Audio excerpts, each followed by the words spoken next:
Arthur Dong is a distinguished teaching professor at Georgetown University. He joins our discussion here in Washington, D.C. Professor Dong, thank you for joining us. I want to begin with Vice President Pence's visit to the Winter Olympics. He skipped a dinner where he would have technically shared a table with a top DPRK official. Clearly a deliberate act here. What is the message?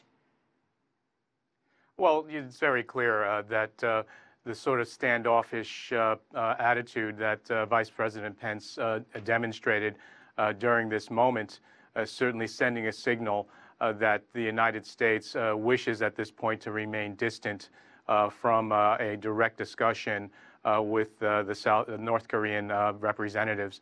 So it has great symbolic value, and certainly they're also very sensitive to the fact that from an Asian perspective, either offering face or saving face, these are sort of, these are very, very meaningful messages in terms of the optics. Do you expect any kind of interaction between Pence and Kim Jong-un's sister? And why not for the United States to really use this moment as an opportunity? Yeah, I'm hoping that at some point that there should be some kind of rather informal opportunity for both sides to use this moment to bridge a dialogue. But at least from an official policy standpoint, it seems that Vice President Pence certainly has his marching orders in terms of how he should behave in front of the camera with respect to this moment of interaction. So from one side, the DPRK sending two top envoys. From another side, they put on this massive military parade just one day before the opening ceremony. Are we getting mixed messages here from Pyongyang?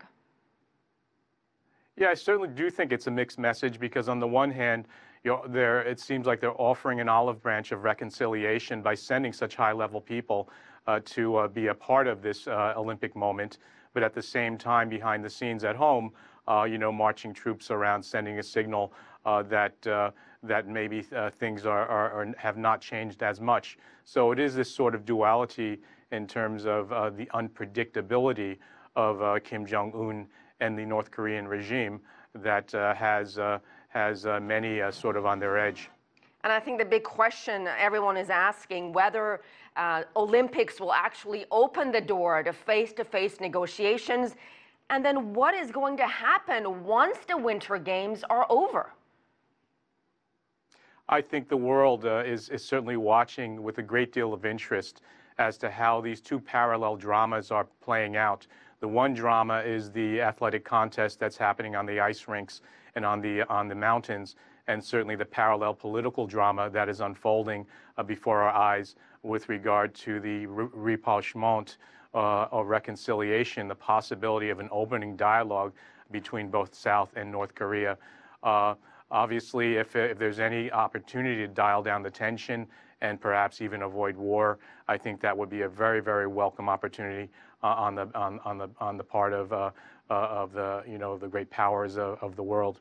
And what's going to happen after the Olympics? I mean, the games will be over. South Korea, United States expected to resume their military drills. Yeah, well, we'll have to watch carefully. I think it's clear from the present administration here in Washington that they are taking the threat of potential, missile launches and the development of North Korea's nuclear program very seriously. They are looking at things in a very realistic manner. Certainly, it's been no secret that military assets have been increased and moved into place for the potential of, conflict. And I think this has, has a lot of parties on both sides worried. All right, we'll leave it there. Professor Arthur Dong from Georgetown University, thank you.